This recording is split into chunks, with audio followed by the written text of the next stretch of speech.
Nama saya Kinta Harahap. Saya mengajar di SD Negeri Gunung Manaun dan sekarang sedang mengikuti PPG di Universitas Indonesia Bandung. Dan sekarang ini sedang mengikuti ujian kinerja maupun UKIN. Di dalam UKIN tersebut saya mengambil PPL di MTS An-Nur Siongkoton. Sekilas bahwa saja pesantren ini sudah berdiri sejak 5 tahun yang lewat dan alhamdulillah sudah menamatkan sekitar 40 orang dan muridnya sekarang ini berjumlah kurang lebih 50 orang. Dan harapannya mudah-mudahan pesantren ini untuk kedepannya maju dan eksis dan bisa bersaing di dalam negeri maupun internasional. Demikian yang bisa saya sampaikan. Wahirul kalamini wa bihi nasta'in. Assalamualaikum warahmatullahi taala wabarakatuh. Warahmatullahi wabarakatuh. Waalaikumsalam warahmatullahi wabarakatuh. Oke, jadi sebelum kita mulai pelajaran, marilah sama-sama kita berdoa dulu ya. Udah biasa berdoa sebelum belajar? Belum? Masya Allah. Udah kita mulai. A'udzu billahi minasy syaithanir rajim. Bismillahirrahmanirrahim. Rabbis rahli sadri wa yassir li amri wahlul 'uqdatam min lisani yafqahu qawli Rabbi zidni ilman warzuqni fahma wa amalan sholihan walhamdulillahi rabbil alamin. Bagaimana kabarnya semua? Sehat. Jadi kita kan jumlahnya 17.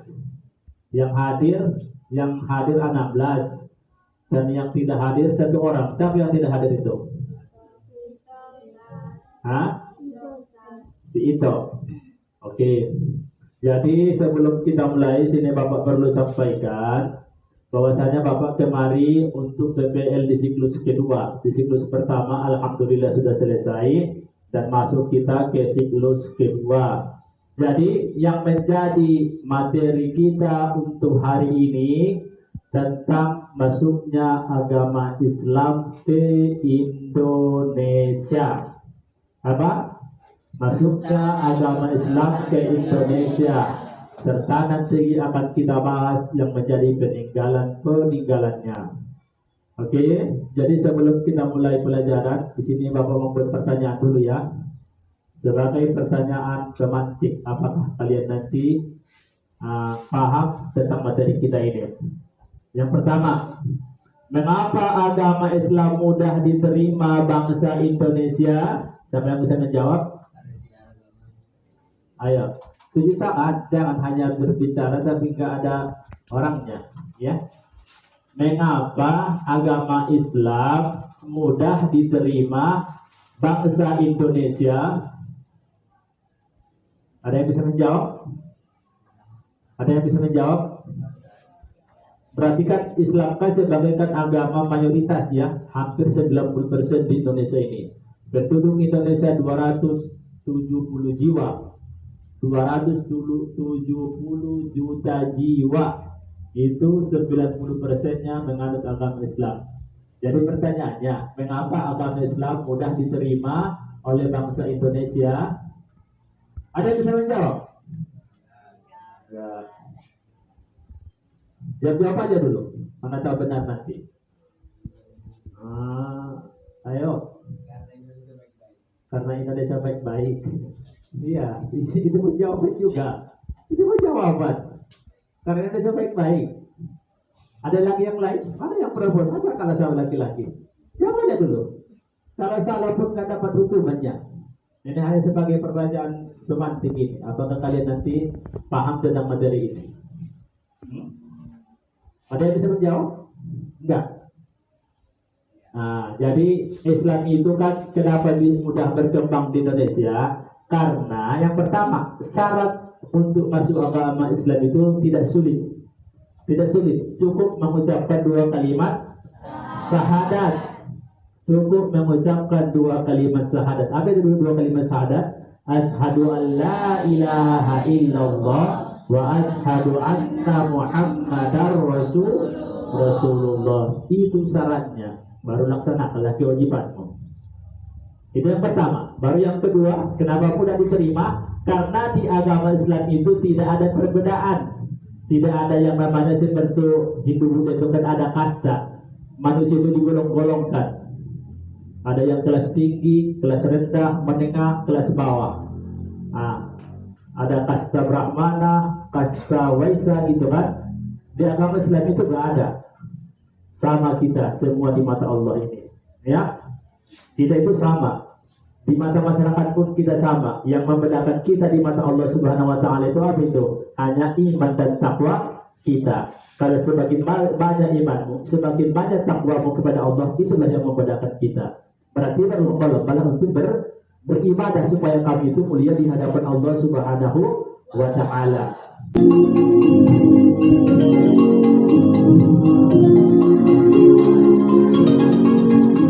Assalamualaikum warahmatullahi wabarakatuh. Halo semuanya, berjumpa lagi di video pembelajaran IPS kelas 7 semester 2. Nah, kita sudah sampai di materi terakhir, yaitu tentang kehidupan masyarakat pada masa Islam. Sebelumnya kita membahas kehidupan masyarakat Hindu-Buddha. Nah, selanjutnya di Indonesia lanjut ke kehidupan berikutnya, yaitu saat masa Islam. Untuk itu, silahkan disimak baik-baik dan dipahami baik-baik video pembelajaran kita hari ini. Oke, selanjutnya apa saja yang kita akan bahas hari ini? Pertama, tujuannya adalah peserta didik dapat mendeskripsikan perkembangan masyarakat Indonesia pada masa Islam. Nanti di dalamnya kita akan membahas tentang menjelaskan masuknya Islam di Indonesia, yang B menjelaskan persebaran dan cara menyebarkan Islam di Indonesia, yang C menyebutkan pengaruh Islam terhadap masyarakat Indonesia, D menyebutkan peninggalan sejarah masa Islam di Indonesia, dan yang terakhir nanti kita akan belajar tentang kerajaan-kerajaan Islam di Indonesia. Pertama, kita akan membahas masuknya Islam ke Indonesia. Nah, sebelum masuk ke bagaimana cara Islam masuk ke Indonesia, kita lihat dulu peta jalur masuknya Islam. Dilihat pada sebelah kanan slide.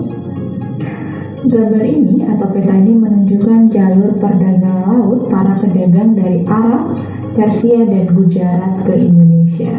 Lalu, apa pengaruh hubungan dagang ini terhadap masyarakat Indonesia?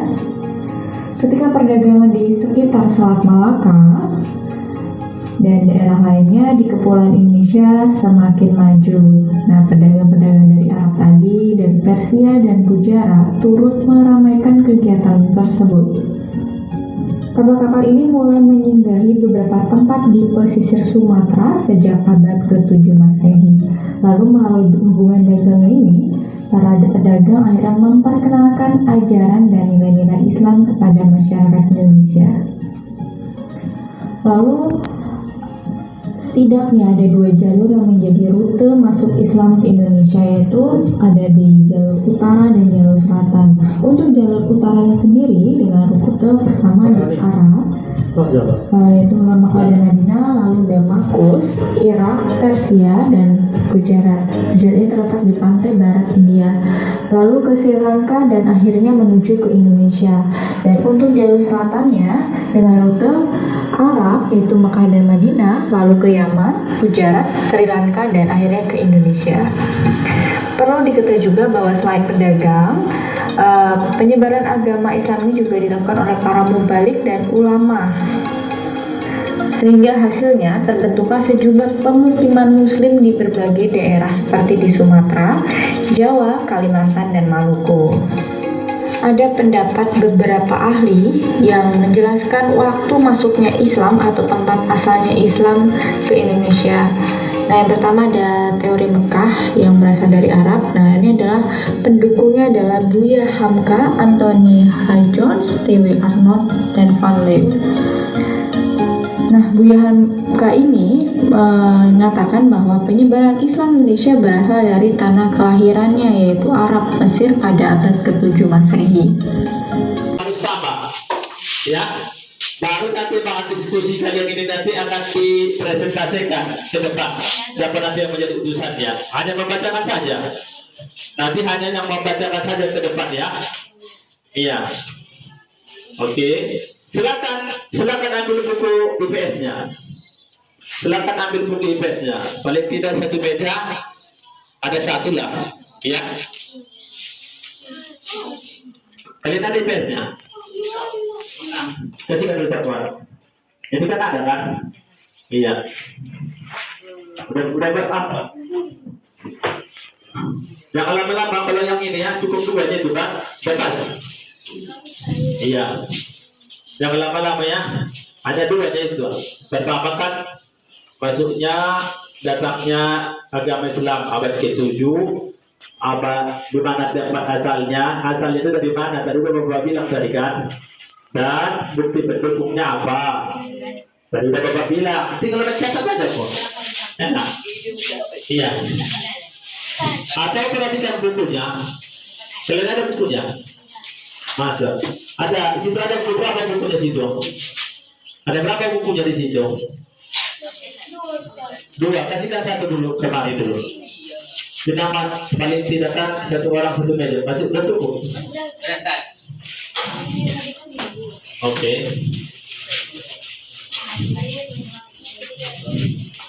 Ini udah tahu halaman berapa tentang itu pembahasan tentang agama Islam?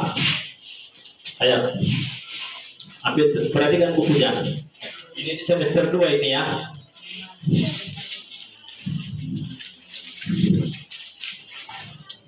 Ini bila perlu waktunya ada 5 menit. Jangan dulu itu. Duanya Pak. Sudah Bapak jelaskan tadi itu. Ya. Sebagai bahan diskusinya ini kan. Sudah? Sudah bisa menjawabnya kan? Kalau yang mencatat tadi sudah tahu itu yang Bapak penjelasan yang pertama tadi itu. Kan? Waktu datangnya abad ke-7 kan tempat asal dari mana asalnya itu? Ya, yang abad ke-7 itu apa bukti pendukungnya? Nah, iya, bukti pendukungnya kalau teori Mekah tadi apa buktinya? Ini dengan Mekah dengan Indonesia sama ininya, gitu tadi kan ada kan? Ya, di Mekah dengan Indonesia sama ininya. Tadi kan ada Bapak jelaskan. Ya, nggak mungkin lagi Bapak jelaskan lagi kan ini jawaban kalian.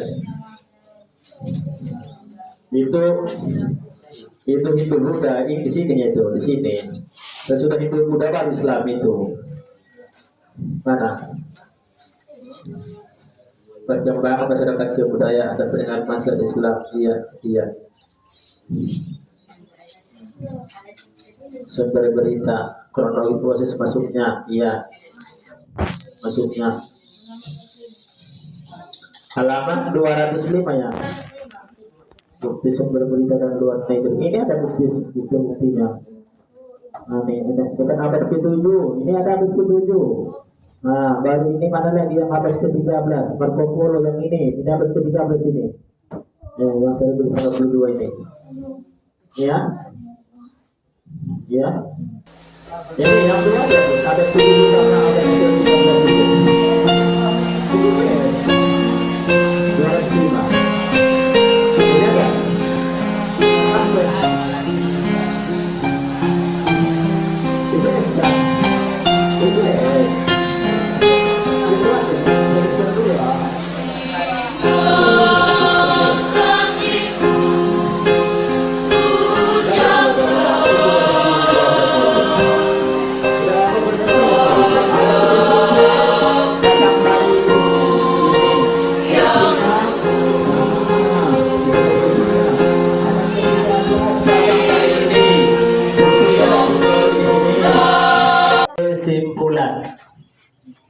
Kesimpulan.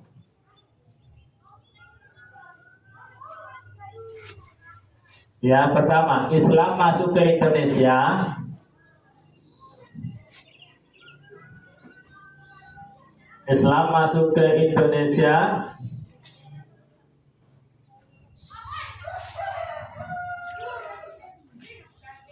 pada abad ke-7. Pada abad ke-7 yang berasal dari Mekah.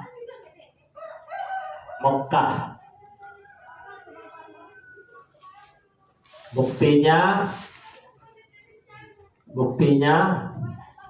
bersamaan mazhab. Ya, bersamaan mazhab. Oke. Mazhab. Sudah. Yang kedua, Islam masuk ke Indonesia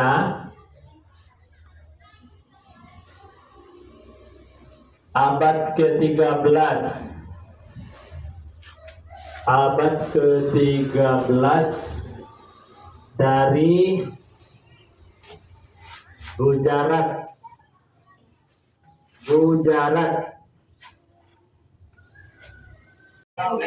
Ayo maju. Kenapa malu-malu? Laki-laki kok pemalu? Ayo. Enggak, maksudnya tugasnya itu yang satu orang aja membawa. Maju aja kalian. Ayo maju. Sini aja maju, sini. Ayo. Enggak, maju 4 orang. Semuanya maju. Apa dampaknya maju sama-sama berdiri?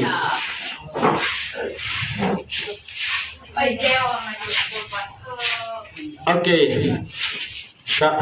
Sebelah sini. Jangan ke pintu sana. 3 aja. Gak usah tadi semua. Mana tulisan tadi? Yang tulisan itu buat. Yang tulisan itu. Jangan tulisan. Oh, yang ribut. Jadi. Oke. Sudah. Oke. Assalamualaikum dulu. Coba. Terus masuk videonya ya. Assalamualaikum bilang. Assalamualaikum warahmatullahi wabarakatuh. Tadi yang bisa. Waalaikumsalam warahmatullahi wabarakatuh. Iya. Izinkan saya bilang, kamu aja bilang ya. Izinkan saya membacakan bahan diskusi kami hari ini. Kami berempat bernama. Saya sendiri bernama bilang. Bedi Marlon Masdion. Baru yang di samping saya. Bilanglah. Bernama Ismail Ramadan Siregar. Baru. Di samping saya juga bernama Muhammad Yahya Effendi. Dan di sampingnya bernama Junior Siregar. Oke, bacakan. Bahan diskusi itu bacakan dari sini semua bacakan. Bahan diskusi abad ke-7. Jangan gitu dulu ya, abad ke-7. Oke, baru Abad ke-7 betul. ini dulu dari sini waktu datangnya abad ke-7. Baru baca yang di atasnya lagi. Mekah. Baru Bukti pendukung. apa itu buktinya? Samaan mazhab Syafi'i. Ya. Baca lagi yang di atas. Waktu datang abad ke-13. Iya. Dia berasal Gujarat India. Bukti pendukung Batu Nisan Sultan Malik Al-Saleh. Itulah bahan diskusi kami. Assalamualaikum. Assalamualaikum warahmatullahi wabarakatuh. Oke. Maju kalian, maju.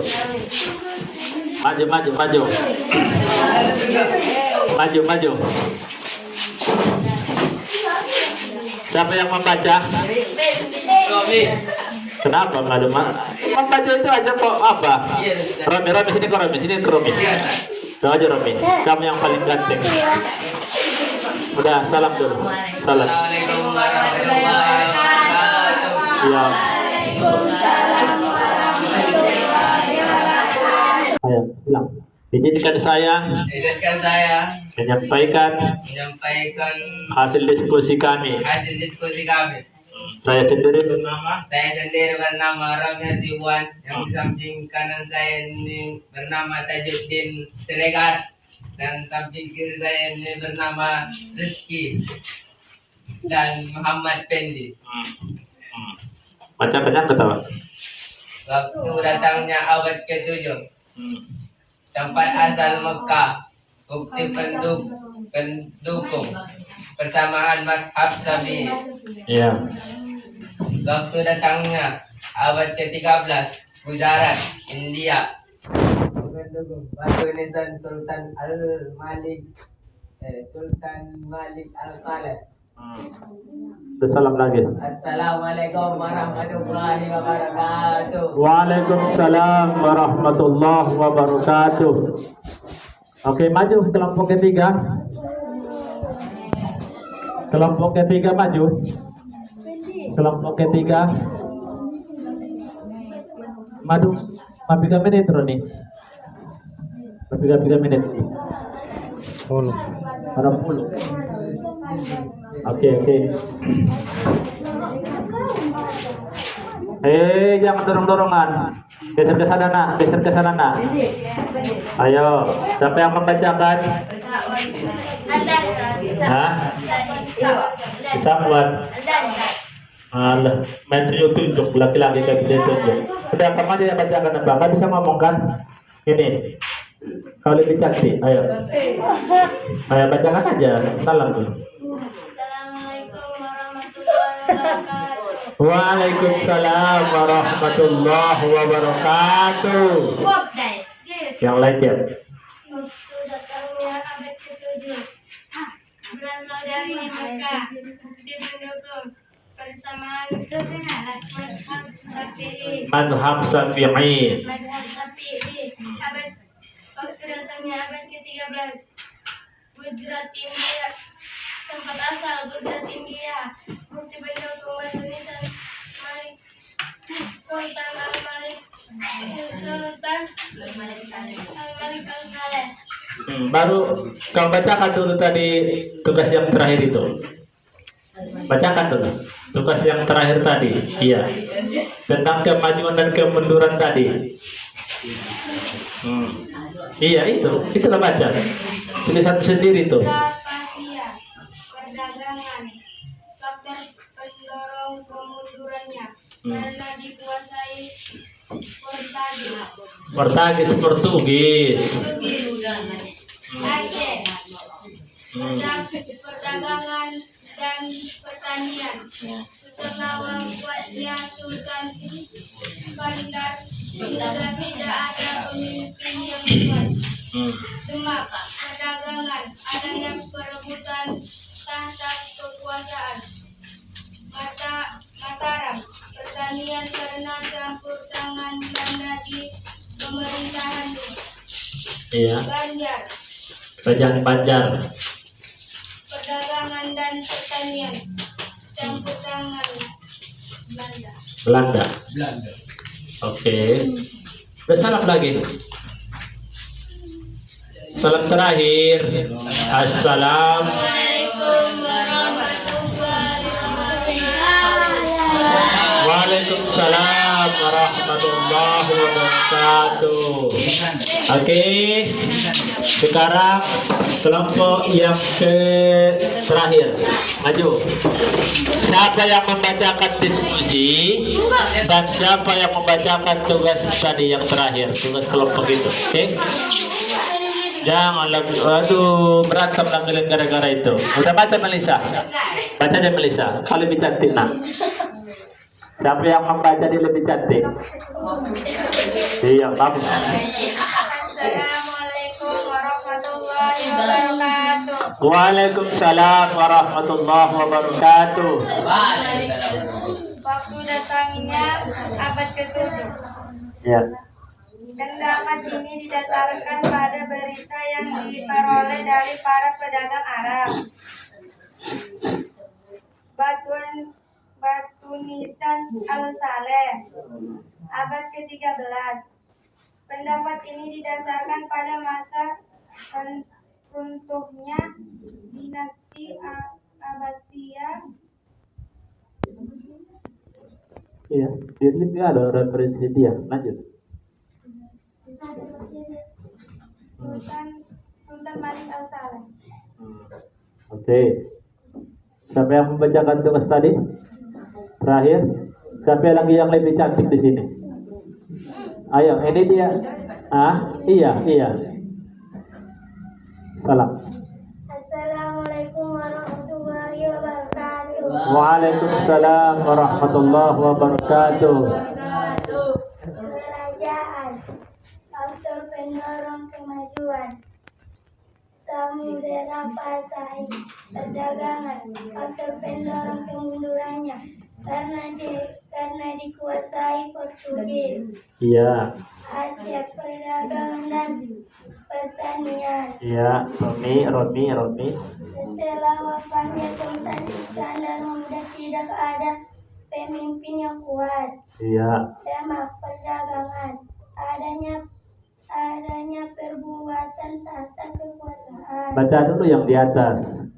Faktor kemajuannya gitu kan. Kerajaan. Faktor kemundurannya. Ya, faktor kemajuan dan faktor kemunduran. Kerajaan apa?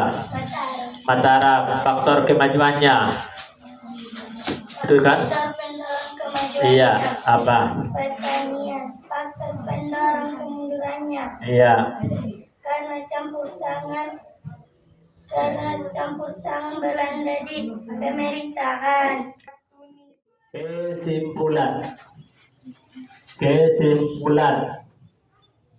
Islam berkembang di Indonesia melalui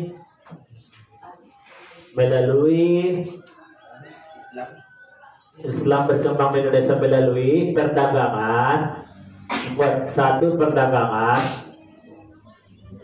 ya,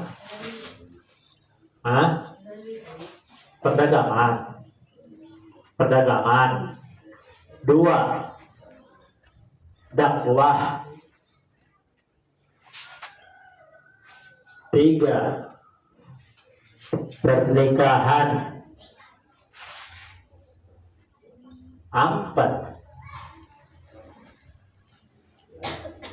pendidikan.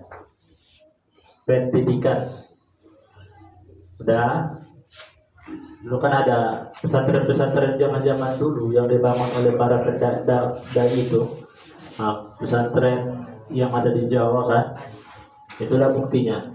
Adanya pendidikan seperti dekat, berarti kan Islam berkembang itu kan. Lanjut, peninggalan bercorak Islam. Peninggalan bercorak Islam.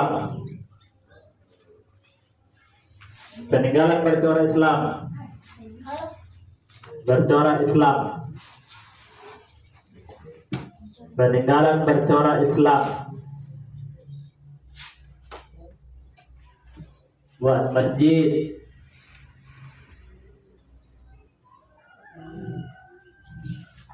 Apa lagi tadi? Kudus. Menara. Kok Kudus? Menara. Ya. Keraton.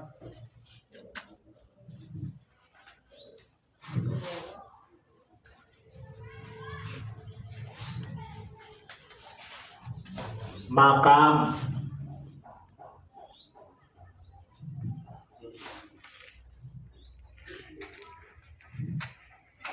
Kaligrafi. Itu aja dulu kesimpulannya ya. Dan selanjutnya sudah selesai catatannya. Jalan 80 menit. Sekarang kumpulkan tugas masing-masing tadi ya. Kumpulkan. Asik kuat. Jangan turun, jangan gini. Bagi tiga. Ini. Nah, ya, oke. Ya, jangan tertukar ya, jangan tertukar. Ini kemari. Iya. Awas tertukar. Jangan tertukar. Ayo, diskusi yang di mana? Diskusi di sini.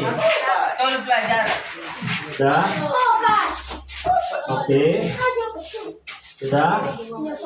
Sudah? Oke. Sudah? Ada lagi? Cepat. Tinggal 2 menit lagi juga.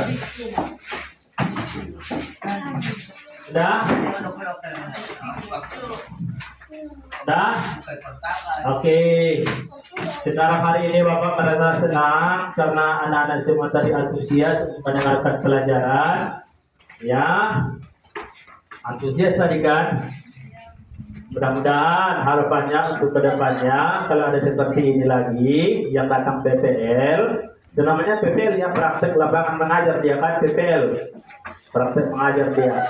Kita harus kondisikan, kita harus tertib, aman supaya guru yang datang itu tidak merasa ada perasaan tidak dihargai, perasaan nervous. Kalau Bapak sih terbiasa karena ini rata-rata semua ini pada bisa Bapak di SD ini.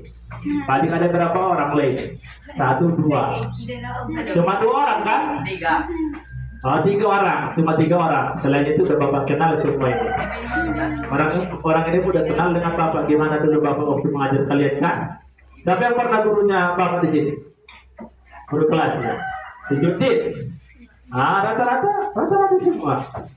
Gimana pengajaran Bapak waktu di SD dulu? Sehat? Senang? Itulah. Mana tahu ada yang baru-baru datang kemari, jangan diejek ya. Iya.